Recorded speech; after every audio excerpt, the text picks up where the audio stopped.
معذوری کو طاقت بنائیں، اس کو اپنی کمزوری نہ سمجھیں۔ دنیا بھر میں ایسے بہت سے افراد ہیں جو اسپیشل ہیں، معذور ہیں کسی نہ کسی طرح سے، لیکن بہت زبردست کنٹریبیوشن ہے ان کا اپنے ملک کے لیے، اپنے لوگوں کے لیے، اپنی ذات کے لیے اور دوسروں کے کام آنے کے حوالے سے بھی۔ چند ایک مثالیں میں ضرور بتاؤں گا۔ میرے پاس کچھ ڈیٹیلز ہیں کہ پشاور کے ایک باہمت نوجوان ہے آصف اکبر، جو 9 سال کی عمر میں کرنٹ لگنے کی وجہ سے دونوں ہاتھوں سے محروم ہو گئے تھے، معذور ہوئے، اور انہوں نے جیت کی چمک ایسی اپنی آنکھوں میں سجائی اور اپنا پہاڑ جیسا حوصلہ اور محنت سے قومی سطح پر ٹیبل ٹینس چیمپئن بن کر پوری دنیا میں دکھایا کہ کس طرح سے کیا جا سکتا ہے آپ کے پاس اگر کوئی چیز کم ہو جائے کسی انسٹنس کی وجہ سے۔ پشاور سے ہی تعلق رکھنے والے ایک اور نوجوان ہے شہاب الدین، جو پولیو کا شکار ہوئے 1986 میں، اور وہ ویل چیئر پر، جس کی وجہ سے ریڑھ کی ہڈی کو بڑا پرابلم ہو جاتا ہے ویل چیئر پہ بیٹھنے سے، انہوں نے باقاعدہ گیجٹ بنایا کہ لوگوں کو، جو ایسے ہی لوگ ہوں جو چل پھر نہیں سکتے، ان کو سپورٹ کرے، ان کی بیک بون کو، ریڑھ کی ہڈی کو سپورٹ ملے، اور لیٹر آن انہوں نے پھر ایک ایسی بائک بھی بنائی کہ جو معذور افراد کے لیے ہو سکتی ہے، اور اب دنیا یعنی پاکستان میں کم از کم 700-800 کے قریب وہ بائکس مختلف شہروں میں بھیج چکے ہیں، اور ایک کانوائے بن گیا ہے لوگوں کے، ان کے ساتھ ہاتھ سے ہاتھ جڑتے گئے ہیں۔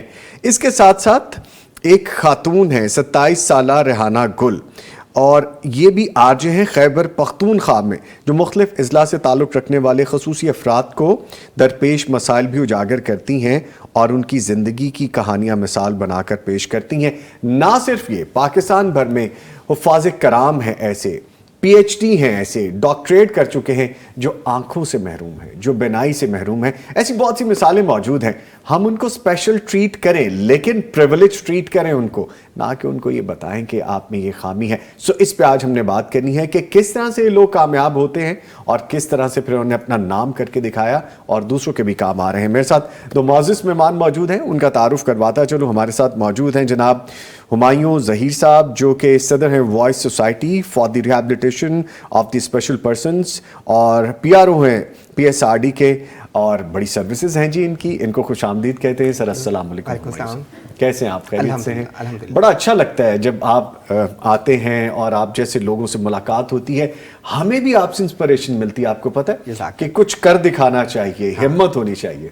بالکل ایسے ہی ہے، اور ہم نے یہ سیکھا ہے، ہمارے جو اساتذہ کرام ہیں انہوں نے ہمیں اسٹارٹ سے ہی جب گروم کر رہے تھے، ہمارے پیرنٹس کا بھی اس میں بڑا رول ہے، تو انہوں نے سکھایا تھا کہ بھئی آپ معذوری کے ساتھ ہو، کمی ہے، لیکن آپ کا لائف سٹائل الگ ہے۔ یہ ہم آپ سے آج سیکھیں گے اپنے پورے سیگمنٹ میں، آپ سے گفتگو ہوگی۔ ہمارے ساتھ ایک اور شخصیت موجود ہیں جی، بڑا نام ہے، یہ بھی دین کے حوالے سے رہنمائی کرتے ہیں، حافظ عبد الوحید صاحب، مدیر ہیں دارالفلاح انٹرنیشنل کے۔ ان کو بھی خوش آمدید کہیں گے۔ ان سے بھی کبھی کبھی ملاقات کر کے ہم سیکھ لیتے ہیں۔ سر السلام علیکم۔ وعلیکم السلام۔ کیسے ہیں سر آپ؟ جی اللہ کا شکر، آپ سنائیں؟ آپ الحمدللہ الحمدللہ، دعائیں ہیں جی۔ اللہ تعالیٰ آپ کو برکت دے، آپ ایسے خوبصورت موضوعات کے ساتھ لوگوں سے ملاقات کرواتے ہیں، اور یہ بڑا اچھا لگتا ہے۔ جزاک اللہ۔ سر یہ تو بہانہ ہے آپ سے سیکھنے کا، آپ جیسے بڑے لوگوں سے سیکھنے کا، ہمایوں صاحب جیسے بڑے لوگوں سے سیکھنے کا بہانہ ہے۔ بس یہی آپ میں خوبی ہے کہ آپ یہ کہہ کر کہ ہم آپ سے سیکھتے ہیں اور سکھا بھی رہے ہوتے ہیں۔ اللہ اکبر، اللہ، ہم سیکھتے رہیں تو اچھا ہے سر، اسی طرح ہمارا حصہ بھی پڑتا رہے گا۔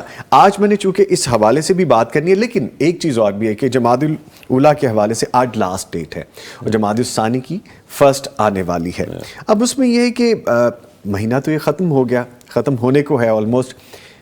رمضان میں صرف 2 سے 3 مہینے رہ گئے ہیں، ہمیں اس کے لیے بھی ابھی سے کمر کس لینی چاہیے۔ میں چاہوں گا اس سے آغاز کر دیں، پھر ہم اپنے ٹاپک کی طرف بھی آئیں گے۔ بسم اللہ الرحمن الرحیم۔ یہ بڑی اچھی توجہ دلانا ہے۔ ہم دنیا کی دوڑ میں ہم بھول جاتے ہیں کہ ہمارے آگے کیا آنے والا ہے، موسم کیا شروع ہونے والا ہے، اور آپ یہ توجہ دلا رہے ہیں، تو یہ ہم سب کے لیے، پوری قوم کے لیے، پوری ملت کے لیے بڑی اچھی یاد دہانی ہے۔ قرآن میں اللہ نے خاص طور سے فرمایا ہے کہ اے پیغمبر یاد دہانی کروائیے، یاد دہانی یہ مومنوں کو نفع دیتی ہے۔ سبحان، یعنی ہم نے سنت بھی پوری کر دی آج۔ جی بالکل جی، اللہ تعالیٰ کا یہ حکم ہے، رسول پاک صلی اللہ علیہ وسلم سنت ہے۔ تو ہمارے سلف صالحین تو 6 مہینے پچھلے رمضان کا شکرانہ ادا کرتے تھے، اور پھر 6 مہینے دعائیں کرتے تھے کہ اللہ ہمیں اگلے رمضان تک پہنچا دے۔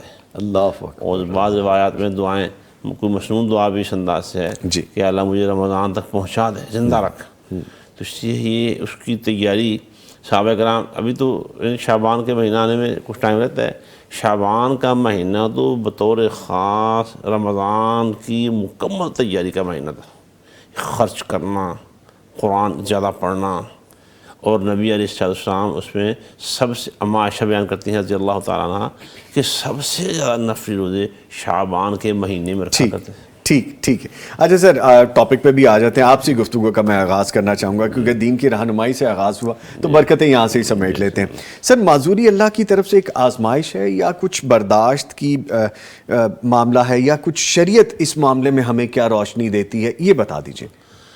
یہ اصل میں اللہ تعالیٰ کا ایک فیصلہ ہے ہر شخص کے لیے اللہ تعالیٰ نے، اور یہ سب معاملے اللہ نے زمین آسمان کی تخلیق سے بھی 50,000 سال پہلے طے کر لیے تھے۔ اگر یہ آزمائش بھی ہو سکتی ہے، کسی نہ کسی گناہ کی سزا بھی ہو سکتی ہے بعض اوقات، یہ سب کے لیے نہیں، زیادہ تر تو یہ ہمیں آزمائش ہی سمجھ میں آتی ہے، اللہ کی طرف سے امتحان ہے جی امتحان۔ تو لیکن اسلام ہی بتاتا ہے کہ جو بھی اللہ تعالیٰ کی طرف سے امتحان ہونا، کسی بھی قسم کا امتحان، قرآن مجید نے چند امتحانات کے نام لیے ہیں اور اس کے بعد فرمایا وبشر الصابرین، جو امتحانوں میں صبر کرنے والے ہیں ان کو خوشخبری سنا دیجیے۔ اچھا، جب وہ امتحان میں کامیاب ہوتے ہیں اللہ تعالیٰ نے اس کے بعد انہیں سرٹیفائی کیا ہے اولئک علیہم صلوات من ربہم ورحمہ، جی، ان لوگوں پر اللہ کی رحمتیں نازل ہوتی ہیں، اللہ کی مہربانیاں نازل ہوتی ہیں، وَأُولَئِكَ هُمُ الْمُهْتَدُونَ، اور یہ لوگ ہدایت یافتہ ہیں۔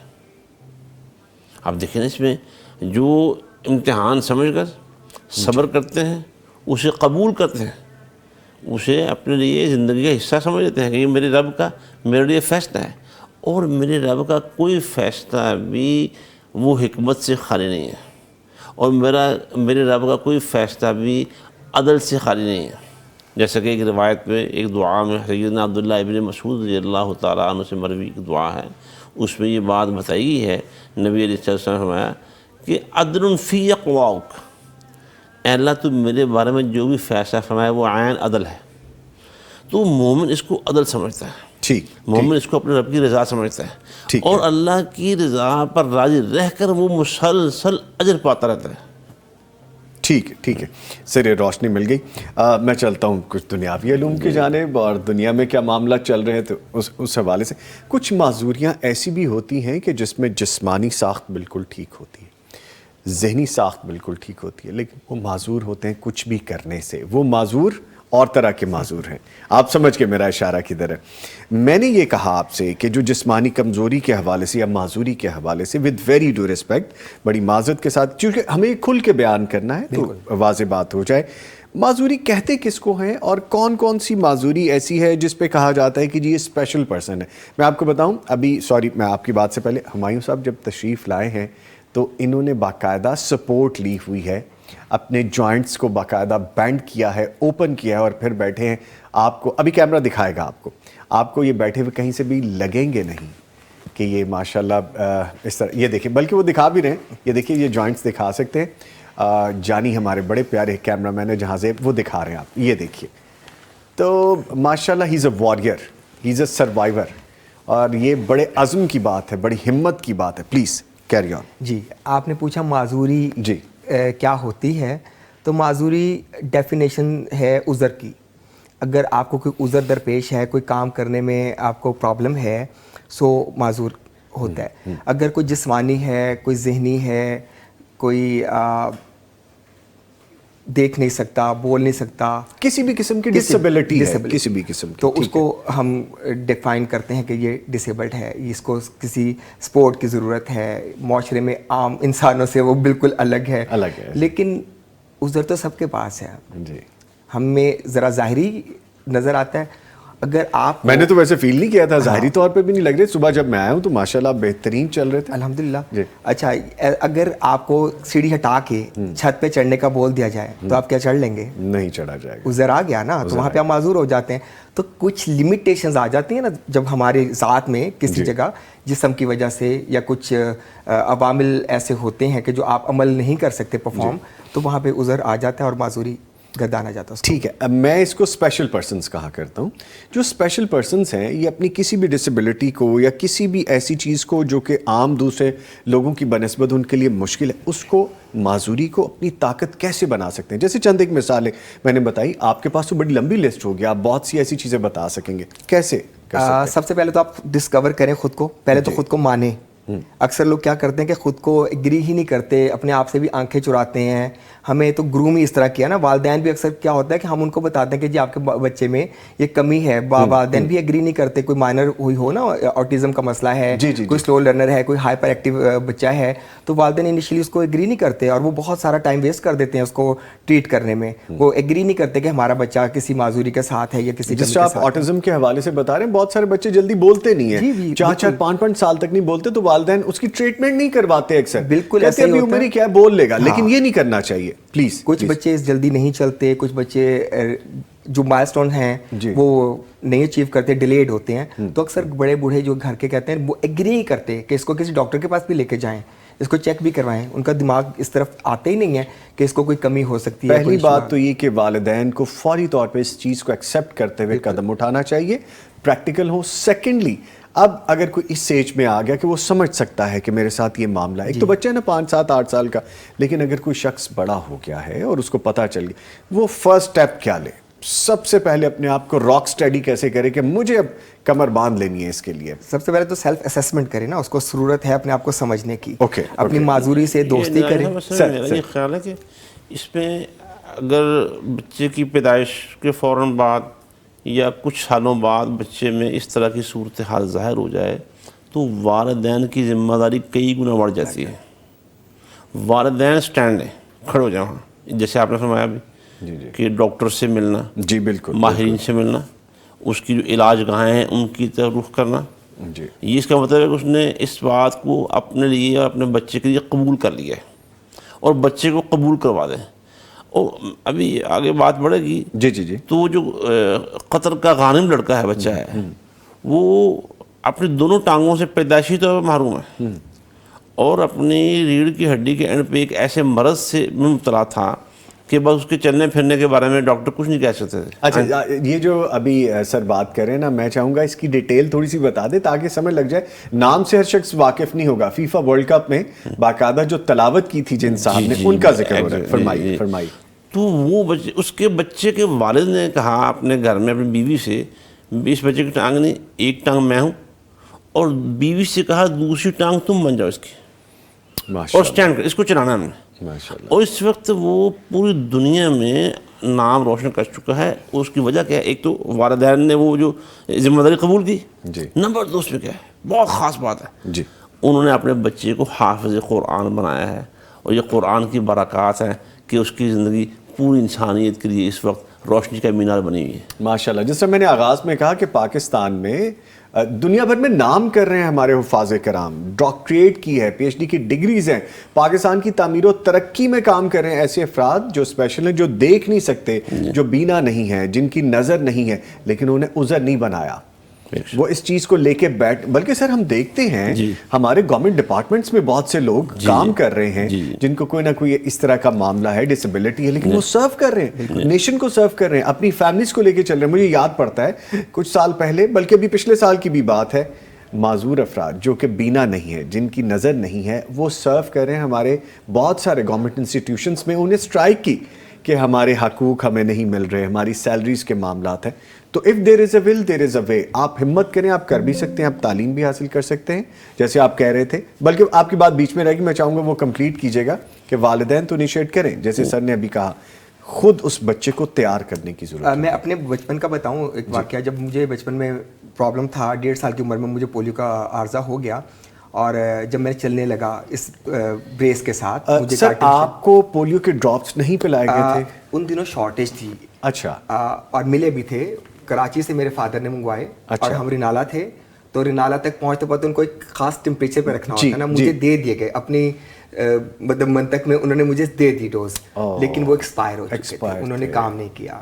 تو مین وائل میں اس کا اب سر کیا جو ہمایوں ظہیر صاحب کا جو میسج ہے وہ یہ ہے کہ ہم جو کہتے ہیں کہ پولیو کے ڈراپس بچوں کو نہ پلائیں، یا سم ٹائمز ہم کوتاہی کر جاتے ہیں، لاپرواہی کر جاتے ہیں، اس کو امپورٹنٹ نہیں سمجھتے، تو یہاں تک بات آ سکتی ہے. آپ اس کے وکٹم موجود ہیں کہ آپ باقاعدہ اس کے شکار ہو گئے.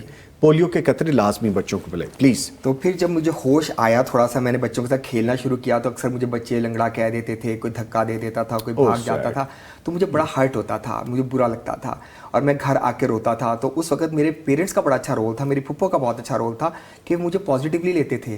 کہتے کیا ہوا، سو واٹ، یہ تو زندگی ہے، تم ایسے ہی گرتے رہو گے، اٹھو، دوبارہ سے نکلو، کھیلو، تمہیں کھیلنا ہے، انہیں کے لوگوں کے ساتھ کھیلنا، کمپیٹ کرو، اور تم کوشش کرو کہ وہ بنو کہ تمہارے سے پہلے تمہاری معذوری نظر نہ آئے. اور میری پھپھو مجھے بکس لا کے دیتی تھی چوز کر کے، اور کہانیاں سناتی تھی ایسی جس میں ہیرو ہوتا تھا، اور وہ مجھے کہتی تھی تم نے ایسا بننا ہے، تم نے ایسا بننا ہے. انہوں نے آپ کو ہیرو بنایا، and you are a hero. یہ ہیرو ہیں جی. یہ آپ دیکھیں کہ جہاں جہاں سرو کر رہے ہیں، ایک جگہ کام نہیں کر رہے، ماشاءاللہ 2 جگہوں پہ ڈفرینٹ کام کر رہے ہیں، والنٹیرلی بھی کام کر رہے ہیں. یہاں ایک بڑی خاص بات یہ ہے، یہ جس کو ہم لفظ معذوری بول رہے ہیں، اور آپ نے ایک بڑا اچھا لفظ ہے اسپیشل پرسنس، یہ بڑا خاص لفظ ہے. یہ اس کے پیچھے بھی اسپیشل پرسن جو پاکستان میں لفظ استعمال ہوا ہے، اس کے پیچھے بھی ایک لمبی کہانی ہے. ڈاکٹر خالد ہیں جو اسپیشل پرسن کے قائد اعظم کہا جاتا ہے. جی بالکل بالکل. ان کی کتاب ہے، ایسے تمام افراد کو ویسے وہ کتاب جو 30 جنم ان کی کتاب ہے وہ پڑھنے کے لائق. کون سی کتاب ہے سر؟ 30 جنم. وہ خود بھی اسپیشل پرسن ہے ڈاکٹر صاحب. جی بس دیکھیں اسپیشل پرسن کے وہ قائد اعظم کہلاتے ہیں. جی اور بگ بردر بھی ان کو کہا جاتا ہے. بگ بردر کہا جاتا ہے ان کو. وہ میں سمجھتا ہوں اصل میں جو معذوری ہے نا وہ ہمارے ذہن اور دلوں میں ہوتی ہے. یہ جیسے بظاہر ٹھیک نظر آنے والے لوگ بھی معذور ہوتے ہیں. جی بچے یہاں سے جی بچے مذاق کر رہے ہیں. اب بچوں کو یہ تعلیم دینا کہ ایسے افراد کے ساتھ ہمارا بیہیویئر کیا ہونا چاہیے، اس کی بڑی کمی ہے. بالکل. کل میں اپنے فادر سے بات کر رہا تھا، کچھ میں ڈرائیو کرتا ہوں، اپنی گاڑی چلا رہا تھا، تو کوئی ایسے راستہ ہی نہیں دیتے. رکے نہیں، ایک بات کرتے ہیں نا مایوں صاحب، اس میں سے 10 باتیں نکل آتی. آپ چونکہ ماشاءاللہ اپنی باقی سروسز بھی کر رہے ہیں، گھر کو بھی چلا رہے ہیں، اپنی پروفیشنل زندگی کو بھی گزار، گاڑی کیسے ڈرائیو کرتا؟ آٹومیٹک گاڑی ہے، کوئی اسپیشل گاڑی بنوائی ہے؟ آٹومیٹک ہے، لیکن عام آٹومیٹک جس کی دونوں ٹانگیں نہیں ہیں وہ بھی چلا سکتا ہے گاڑی. اس میں کچھ گیجٹس ہیں وہ انسٹال ہو جاتے ہیں اور وہ چلا سکتے ہیں. آپ نے اسپیشل گیجٹس لگوائے ہیں؟ ابھی میری یہ ٹانگ میری کام کرتی ہے، صرف یہ ہے، تو یہ آٹو گاڑی میں چلا لیتا ہوں. لیں جی، یہ بھی ایک میسج ہے ہمایوں ظہیر صاحب کی جانب سے. بہت سے لوگوں کو میں نے سنا ہے، دیکھا یار میرے ساتھ یہ معاملہ ہے، میں گاڑی نہیں چلا سکتا یا میں گاڑی نہیں چلا سکتی. یہ انسپریشن آپ کے سامنے موجود ہے. ایک ٹانگ سے، ویسے بھی آٹومیٹک گاڑی ایک ٹانگ سے آپریٹ ہوتی ہے، اگر آپ دونوں ہاتھوں سے چلا رہے ہیں کچھ، تو یہ مثال موجود ہے. یعنی ایزی ہے، کوئی پرابلم ایزی، کوئی مسئلہ نہیں. Please carry on. پھر جب لوگ آتے ہیں نا، راستہ نہیں دیتے کہ آپ ٹرن کر رہے ہو اور آپ انتظار میں ہو، کبھی رکشے والا گزر ہے، کبھی بائک والا، ان کو نظر آ رہا ہے کہ میں اگر رکا ہوں نا تو میرے پیچھے پوری لائن لگی ہوئی ہے، اگر وہ ایک لمحے کا مجھے صرف گزرنے دے تو اس لائن بھی نکل سکتی ہے. تو میں ابو سے کہہ رہا تھا، ابو اگر میں ہوتا نا محکمہ تعلیم میں تو میں دینیات کے ساتھ ایک اخلاقیات کا بھی ایڈ کرتا، کیونکہ بچپن سے ہی نا گروم ہونا چاہیے. اخلاقی طور پہ ہماری نیشن بہت کمزور ہے، ایجنسی پینک نیشن ہے، ہم ہر وقت کسی نہ کسی جلدی میں رہتے ہیں. اچھا ہمایوں صاحب، لگتا نہیں ہے آپ کو یہ ضرورت ہو کہ آپ کی گاڑی کے اوپر ایک چھوٹا سا اسٹیکر لگ جائے؟ لگایا ہوا ہے. ٹھیک ہے، اس کو بھی دیکھ کے لوگ بادر نہیں کرتے. نہیں، یہ وہی ذہنی معذوری کی بات کر رہی تھی نا، یہ اخلاقی زوال کا ہم شکار ہیں، اخلاقی طور پر تباہی کا شکار ہیں. جو مرضی لکھا ہو. دوسری جس وقت جن کو دنیا میں ترقی یافتہ ممالک کہتے ہیں، وہاں گاڑیوں کے پیچھے اسٹکرز، حالات کے، گاڑی کے اندر بیٹھنے والے لوگ، افراد، باقاعدہ گاڑیاں بنی ہیں سر ان کے لیے، باقاعدہ اس میں سے ریل نکلتی ہے، آپ اس کے اوپر جا کے ٹریول کر سکتے ہیں. ہمارے یہاں، آپ پلیز کیری آن کیجیے گا، میں کمپلیٹ کر دوں بات کو. ہمارے یہاں جو پوائنٹس ہوتے ہیں اسپیشل پرسنز کے لیے، ویل چیئر کا نشان اگر ہے، پارکنگ وہاں پہ عام بندے نے لگا دی. اکثر میری فائٹ ہوتی ہے ہوتی ہے آپ کی. بالکل. ویل اب دیکھیے ہماری کتنی بڑی ذمہ داری ہے، اور ہم کہتے ہیں کون سا کسی نے آنا، اور بھائی اسی لیے تو چھوڑا ہے. ان ہزاروں میں سے کوئی ایک آئے گا تو اس کے لیے آپ ویکنٹ رکھیں جگہ. اسی طرح سے ٹوائلٹس ہیں، پبلک پلیسز ہیں، بہت ساری جگہیں ہیں جن کو ویکنٹ رکھا جاتا ہے، لیکن ہم لوگ فار گرانٹیڈ لے لیتے ہیں یہاں کس نے آنا. سر پلیز فرمائیے. بس یہی کہ وہ قرآن مجید نے بھی نا اس پوائنٹ کو بالکل نمایاں کیا ہے کہ، اور 2 مقامات ایسے ہیں ان سے پتہ چلتا ہے کہ واقعی وہ اصل معذوری ذہنی معذوری ہے. سورہ الحج میں ہمیں فَإِنَّهَا لَا تَعْمَى الْأَبْصَارُ وَلَكِنْ تَعْمَى الْقُلُوبُ الَّتِي فِي الصُّدُورِ. جی آنکھیں نابینا نہیں ہیں, دل اندھے ہو گئے ہیں جو سینوں میں موجود ہیں, دل اندھے ہو گئے. اور اسی طرح سورہ اعراف میں ایک فرمایا کہ بہت سارے لوگ ایسے ہیں جہنم میں جانے والے جن کے دل ہیں مگر وہ سمجھتے نہیں ہیں, جن کی آنکھیں ہیں مگر وہ دیکھتی نہیں ہیں, جن کے کان ہیں مگر وہ سنتے نہیں ہیں. یہ معذور لوگ ہیں. یہ معذور لوگ یہ ہیں. معذور لوگ. لیکن جیسے ہمایوں صاحب ہیں ماشاء اللہ ولا قوت الا باللہ, جی ماشاء اللہ. یہ جو نہ صرف کہ خود سروائیو کر رہے ہیں بلکہ انسانیت کے لیے ایک مشن راہ بنے ہوئے ہیں, دوسروں کے لیے بھی کام آ رہے ہیں اور انسانیت کو لے کے چل رہے ہیں. چل رہے ہیں. اچھا سر, جو ایسے لوگ ہیں ان کو صبر کرنے کا کتنا اجر ہے, کیا اجر ہے؟ کیا آپ نے سوال کیا ماشاء اللہ. صبر ہی تو اصل میں قرآن میں اللہ نے ایک تو محض کیا کہ مبشر الصابرین, جی جی ایک جگہ فرمایا ہے قرآن میں انما یوفی الصابرون اجرہم بغیر حساب, یہ صابرین ہی تو ہیں جن کو ان کا اجر بغیر حساب کے ملے گا. بغیر حساب. اور صبر کیا ہے؟ اصل میں صبر کے معنی ہوتے ہیں حبس النفس, اپنے آپ کو روک کے رکھنا. اب اللہ تعالیٰ کی تقدیر پر صبر ہے. ہمارے ساتھ فرمانا ہے کہ لوگ ہوٹنگ کرتے ہیں بچپن سے شروع ہے, بچپن سے دیکھ رہے جیسے آ رہے ہیں, لیکن اس کو بھی برداشت کر رہے ہیں سینوں پہ. اور ان لوگوں کے ڈسکرج کرنے کے باوجود یہ اپنی شخصیت کو تعمیر کرنے میں لگے رہے, ان کے والدین بھی ان کے ساتھ اب تک بھی لگے ہوئے, جی جی, اور یہ آگے انسانیت کے سہارا بن رہے ہیں. یہ ابھی جو غانم المصباح بچے کی قطری بچے کی بات ہوئی ہے, جی جی, اس نے بین الاقوامی تنظیمیں بنائی ہیں جو ڈس ایبلڈ افراد ہیں یا اسپیشل پرسن ہیں, ان کے لیے ویل چیئر فراہم کرنے کا ادارہ بنا رہی ہے, جیسے ہمایوں صاحب. دوسرے لوگوں کے بھی کام آ رہے ہیں لوگ. اچھا ہمایوں صاحب, آپ سوری میں آپ کی بات نہیں ہو سکتا, مجھے یہ بتائے گا ہمایوں صاحب کہ جب بیتتی ہے, میں تو بات کرنے والا ہوں نا جی, ہم تو دیکھنے والوں میں سے ہیں نا جی, آپ تو you been through with that, آپ اس میں سے گزرے ہیں, آپ نے برداشت کیا ہے, آپ نے وہ رویے دیکھے, آپ نے وہ تمسخر, آپ نے وہ آنکھیں, آپ نے وہ ہوٹنگ, آپ نے ان لوگوں کا طرز, اس سب میں سے گزرے اور سمہاؤ کبھی گزرتے ابھی بھی ہوں گے. شخصیت کو کیسے ریٹین کیا, والدین نے کیا سپورٹ رکھی, آپ کی پھپھو جان جیسے آپ فرما رہے تھے انہوں نے کیا آپ کو سکھایا, باقی لوگوں کو بھی یہ سیکھنا چاہیے, بتائیے. شروع سے میں نے بتایا نا کہ گرومنگ ہی میری ایسے کی کہ جب بھی میں ہرٹ ہوتا تھا نا, وہ مجھے, میں روتا ہوا آتا تھا تو مجھے اور وہ مطلب گلے نہیں لگاتے تھے, مجھے کہتے تھے تم رو کیوں رہے ہو, تم فائٹ کرو, یو آر فائٹر. تو تمہیں اللہ نے آزمائش دی ہے, اللہ کوئی غلطی نہیں کرتا ہے, تم اللہ کی مصلحت ہو, اس کی غلطی نہیں ہو. اللہ کسی کو بھی نامکمل پیدا نہیں کرتا.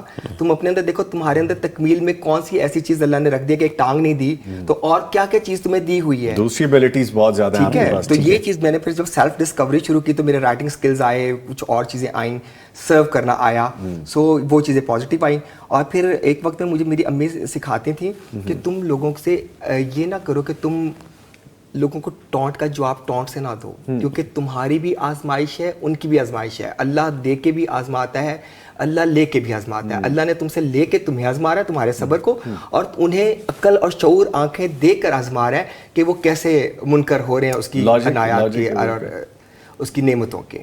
تو تم برا نہ مانا کرو, وہ ان کی ظرف ہے, ان کا ظرف ہے, اور تم اپنا ظرف بلند رکھو, اور تم نے اس کو کبھی ریئیکٹ نہیں کرنا. میں کالج کا ایک واقعہ شیئر کروں گا. ٹھیک ہے. اچھا سر, مجھے یہ بتائیے, آپ نے ان چیزوں کو اپنی طاقت بنایا, آپ نے اس کو لیک نہیں ہونے دیا, تو یہ بتائیے کہ جو اس طرح کے شکار ہوتے ہیں, جس طرح کسی کو ہاتھ کا مسئلہ ہے, ٹانگ کا مسئلہ ہے, آنکھ کا مسئلہ ہے, بولنے سننے کا مسئلہ ہے, یہ لوگ کس طرح سے کون سے پیشے اپنا سکتے ہیں, یا کون سے پیشے ان کے لیے کارآمد ہو سکتے ہیں, یا پرسن ٹو پرسن ویری کرتا ہے؟ کیونکہ ابھی میرے پاس کچھ بچے آتے ہیں مختلف جگہوں سے, جب ہم ان سے انٹرویو کرتے ہیں تو کوئی کہتا ہے میں نے فوجی بننا ہے, کوئی بولتا ہے میں نے پائلٹ بننا ہے. اب دونوں ہاتھ پاؤں نہیں ہیں, ہاتھ مطلب بازو ہی نہیں ہے, تو وہ کوئی جہاز تو نہیں چلا سکتا نا. تو پھر ہم ان کو دل نہیں توڑتے, کہتے تم پائلٹ بنو لیکن اونچی اونچی اڑان بنو, اڑاؤ, خیالات کو اڑاؤ, لیکچرار بن جاؤ. مطلب ہم ان کو ڈائیورٹ کرتے ہیں, ان کو ڈائریکٹلی نہیں کہتے تم یہ نہیں کر سکتے ہو. صحیح. تو ان کا پروفیشن یہاں یہ بڑی سوال بھی بہت اہم ہے, گفتگو بھی بڑی انٹرسٹنگ ہے, اور ہمایوں صاحب یہ شخصیت بھی ہمارے ساتھ بیٹھی ہیں اس حوالے سے. سر آپ شامل رہیے, یہ ہم کنورسیشن جاری ہے. دیکھیں سیدنا عبداللہ بن ام مکتوم رضی اللہ تعالیٰ, ہم تاریخ میں چلے جاتے ہیں جی, ان کی زندگی میں کئی مواقع ایسے آتے ہیں کہ ان کو بلڈ اپ کیا گیا ہے. جیسے ان کو مؤذن ہونے کا شرف حاصل ہے, مدینے کا مؤذن حضرت بلال رضی اللہ عنہ، کبھی وہ تکبیر کہتے اور کبھی اذان کہتے ہوئے نظر آتے. سبحان اللہ. نبی علیہ السلام نے انہیں اپنی جگہ پر مصلی امامت پر تعینات فرمایا. مدینے اپنی غیر موجودگی میں مدینے کا عامل بنایا آپ نے ایک سے زیادہ مرتبہ. پھر جہاد کے حوالے سے قرآن کی ایک آیت نازل ہوئی کہ جو عذر والے ہیں، عذر والوں کی بات نہیں کی تھی. قرآن نے کہا کہ جو بیٹھے ہوئے ہیں گھروں میں اور جو میدان جہاد میں جاتے ہیں برابر نہیں ہو سکتے. وہ کہنے لگے یا اللہ میرا کیا بنے گا، میرا تو عذر ہے، میرا عذر نازل فرما. اللہ تعالیٰ نے غیر اولی الضرر کی آیت سورۃ النساء میں یہ الفاظ نازل کر دیے، وہ آیت بن گئی. اس کے باوجود یعنی آپ دیکھیں ان کا عذر اللہ نے نازل کر دیا، وہ گھر میں بیٹھ رہے ہیں اور وہ میدان جہاد میں نہ جائیں، کوئی ان کے اوپر کوئی قدغن نہیں ہے. لیکن قادسیہ کی جنگ میں وہ زرہ پہن کر اور ہاتھ میں تلوار اور ہاتھ میں ڈھال لے کر میدان جنگ میں چلے جاتے ہیں مسلمانوں کے ساتھ. اللہ میدان جنگ. ان کو یہ کسی نے نہیں کہا وہ کہاں جا رہے ہو بھائی، تم بیٹھو یار. وہ کہا میں جا رہا ہوں تو جا رہا ہوں. اور وہ اس جنگ میں لڑتے لڑتے شہید ہو گئے. شہید ہو گئے. دیکھ عذر نہیں بنایا، بالکل نہیں بنایا. کیا درجہ پایا پھر. ماشاءاللہ ماشاءاللہ. عمر بن جموح ہیں جی، انصاری صحابی رضی اللہ تعالیٰ عنہ، غزوہ بدر میں وہ شامل نہیں ہو سکے. اس کو اسی عذر نے لوگوں نے کہا چھوڑو چھوڑو. احد میں تو وہ ڈٹ گئے. ان کے چاروں جوان بیٹے میدان جہاد میں جا رہے تھے اور وہ آگے عمر بن جموح اللہ کے رسول یہ میرے بیٹوں کو سمجھائیں مجھے جہاد میں جانے نہیں دے رہے. تو کہہ رہے ہیں تمہاری ٹانگ کام نہیں کرتی تو نہیں کرتے. کہتے ہو سکتا ہے میں لنگڑاتی ہوئی ٹانگ سے جنت میں داخل ہو جاؤں. اللہ اکبر. اور وہ میدان جنگ میں شہید ہوئے. اللہ اکبر. یعنی انسپریشن دیکھیں، جذبہ دیکھیں. ایسا ایک ماحول دیا ہے اسلام نے، ایسی زندگی دی ہے. وہی بات ہو کہ بندہ ذہنی طور پر معذور نہیں ہوتا. اسلامی اگر ماحول موجود ہے نا، سٹرکچر ہمارا اسلامی سارا موجود ہے. اچھا آپ نے تو میں یہ کویسچن کرنے والا تھا سر سے، لیکن انہوں نے انسپریشن دے دی کہ اسلام کس طرح سے تربیت کرتا ہے جو ایسے افراد ہوتے ہیں. تو آپ نے تربیت کا مثالیں بھی بتا دی اس کی. اچھا وقت چونکہ کم ہے تو میں چاہوں گا تھوڑا سا حصہ سر سے بھی لے لیں. اچھا یہ بتائیے گا کہ آپ جو سرو کر رہے ہیں وہ کن لوگوں کو سرو کر رہے ہیں اور کیسے سرو کر رہے ہیں؟ جہاں میں جاب کرتا ہوں وہاں پہ تو فزیکل کسی بھی طرح کا مسئلہ ہو، آرتھوپیڈک ایشو، ان کو ہم او پی ڈی ہے، سرجریز وغیرہ بھی ہوتی ہیں، پھر ان کو لمز بھی بنا کے دیتے ہیں، آرٹیفیشل لمز. کہاں سرو کر رہے ہیں آپ؟ P S R D, Pakistan society for the rehabilitation of the differently abled, Asia کی سب سے بڑی آرگنائزیشن ہے. اور میں وہیں سے پڑھا ہوں، وہیں سے میری گرومنگ ہوئی ہے، اور وہاں پہ تعلیم کے ساتھ تربیت بھی دی جاتی ہے. ہمیں پڑھایا بتایا جاتا ہے کہ آپ نے یہاں سے حاصل کر لیا، اب آگے آپ نے سرو کرنا ہے. پریکٹیکلی بھی آپ نے آگے رہنا ہے. ٹھیک ہے. اور بڑے سارے لوگ ہیں جو پاکستان میں سکبھی ڈسیبلٹی کمیونٹی کو لے کر چل رہے ہیں، وہ سارے الحمدللہ اسی ادارے سے نکلے ہوئے ہیں. ٹھیک ہے ٹھیک ہے. تو وہاں پہ ہمارے پاس آکوپیشنل تھراپی ڈپارٹمنٹ ہے، فزیو تھراپی ڈپارٹمنٹ ہے، ہائی اسکول ہے، کالج ہے، مطلب ایک فل فلیج انڈر ون روف تمام طرح کی فیسلٹیز موجود ہیں. ایک الگ سا ورلڈ آپ نے بتا دیا جس میں ساری چیزیں. جی کوزے میں سمندر. اچھا ٹھیک ہے. اور جو دوسرا ہے جو وہ ہے میرا والنٹیئر ورک. اور جب ہم گروم کر رہے تھے تو ہمارا ارادہ تھا، میں نے اپنے ساتھیوں کے ساتھ یہ فیصلہ کیا تھا کہ ہم جب بڑے ہو گئے کچھ بن گئے نا تو اپنے جیسے لوگوں کو سپورٹ ضرور کریں گے، کسی نہ کسی ایک بچے کو لے کر کسی مقام تک پہنچا دیں گے. اور پھر وہ حدیث میری نظر سے گزری کہ جس نے ایک یتیم کی کفالت کی تو وہ قیامت کے دن میرے ساتھ ایسے ہوگا، رسول اللہ صلی اللہ علیہ وسلم کی. تو وہ کتنا آسان راستہ مجھے نظر آیا. پھر ایک میڈیکل کیمپ میں مجھے ایک خاتون ملی جو ایک معذور بچے کے اسیسمنٹ کے لیے میرے پاس آئی تھیں. تو انہوں نے مجھ سے سوال کیا، ڈاکٹر صاحب اے دسو کہ انہیں کدوں مرنا ہے؟ تو میرے رونگٹے کھڑے ہو گئے یہ سن کر کہ میں نے کہا بی بی ہم تو یہاں زندگیاں بانٹ رہے ہیں، ہم تو ریہیبلیٹیشن کر رہے ہیں، آپ یہ کیوں کر رہی ہو؟ تو انہوں نے مجھے بتایا کہ اس بچے کے والدین نہیں ہیں، میں اس کی دادی ہوں، میں ضعیف ہوں، تو میں اس کو کب تک سنبھالوں گی؟ مجھے روز یہ سوچ کے مرتی ہوں میں کہ بھئی اگر مجھے کچھ ہو گیا تو میرے بعد اس کا کیا ہوگا. تو میں چاہتی ہوں کہ میرے سے پہلے ہی دنیا سے چلا جائے اور پھر میں. Very sad. اور بہت بہت تکلیف دہ بات ہوتی ہے کہ جب بزرگ ہی اپنے آپ کو سمجھنے لگ جائیں. یہ رویوں کی وجہ سے یہ انہیں کہنا یہ رویے کی بات ہو رہی تھی. جو رویے تو وہ جب سوچا میں نے تو اپنے ساتھیوں سے آ کے بولا، تو پھر ہم نے ایک گھر بنایا. پہلے تو رینٹ پہ لیا گھر، اور الحمدللہ وہاں پہ وہ بچے لے آئے ہم سارے ایسے جو سنگل پیرنٹ تھے، بروکن فیملیز کے تھے یا آرفن تھے، ان کو لا کے ادھر رکھا. ان کی تعلیم و تربیت فری آف کاسٹ، کوئی پیسہ نہیں ہم کسی سے لیتے. ان کا سارا لیونگ ایکسپینسز، کھانا پینا، کپڑے وغیرہ، پڑھائی کے علاج، معالجہ، لمز وغیرہ سب ہم افورڈ کر رہے ہوتے ہیں. اور اب الحمدللہ ہمارے ساتھ کچھ ڈونرز بھی ہیں. اب 2011 میں نے وہ گھر شروع کیا تھا اور 2017 میں الحمدللہ ایک کنال کا اپنا گھر ہے اور ہمارے پاس اپنا وہیکل ہے, سولر لگا ہوا ہے, فزیو جم ہے ہمارے پاس, ایک اسٹوڈیو ہے, کمپیوٹر لیب ہے, کمپیوٹر لیب ہے ان کے لیے, اور ریزیڈینشیل فیسلٹیز سب کے لیے ہیں. نظامی صاحب بڑی معذرت سے پلیز سب سے بڑا اس دنیا کا کام جو ہے نا, سب سے بڑا کام اللہ کے قرآن کے مطابق وہ نبوت کا کام ہے. اور اللہ تعالیٰ نے نبوت کے لیے ایک ایسے پیغمبر کو چنا جو ایک حوالے سے اگرچہ وہ وہ تھوڑی معمولی سی ہے, ہکلاہٹ ہے, زبان میں بات نہیں کر سکتا, اور وہ کہہ رہے نہیں اللہ میں تو بات نہیں کر سکتا, میرے بھائی کو نبی بنا دے. اللہ تعالیٰ نے کہا کہ نہیں ہے موسیٰ تمہیں ہی نبی, یہ ذمہ داری تمہیں ہی اٹھانا ہوگا. اللہ پھر انہوں نے کہا یا اللہ میری زبان کی گرا بقدر ضرورت کھول دے, مکمل بقدر. حافظ ابن قیم رحمہ اللہ نے یہاں لکھا ہے کہ انہوں نے اللہ تعالیٰ سے پوری گرا کھولنے کی دعا نہیں کی, تھوڑی سی جتنی سے میرا کام چل جائے. تو اللہ تعالیٰ نے کہا ٹھیک ہے, دعا قبول ہو گئی.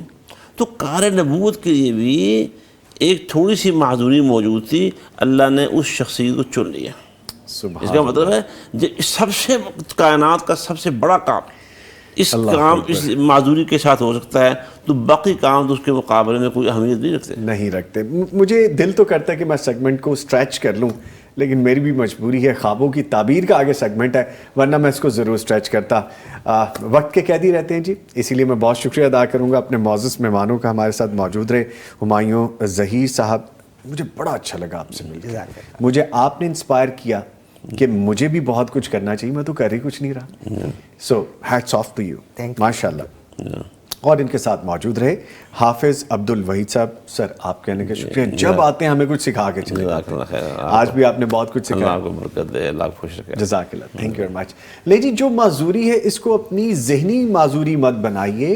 جسمانی معذوری آ گئی, اسپیشل ہو گئے, تو پھر اسپیشل بن کے بھی دکھائیے. ناٹ ان دیٹ ٹرم کہ میں یہ کر نہیں سکتا میں اسپیشل ہوں, ان دیٹ ٹرم کہ میں یہ کر سکتا ہوں اور میں کر کے دکھایا. مثال ہمارے ساتھ ہمایوں ظہیر صاحب کی موجود ہے. اس کو ذہن میں رکھیے, طاقت بنائیے اور دوسروں کے لیے بھی انسپریشن بنیے. ملتے ایک چھوٹے سے بریک کے بعد, خوابوں کی تعبیر آپ کو بتائیں گے, ہمارے ساتھ رہیے گا.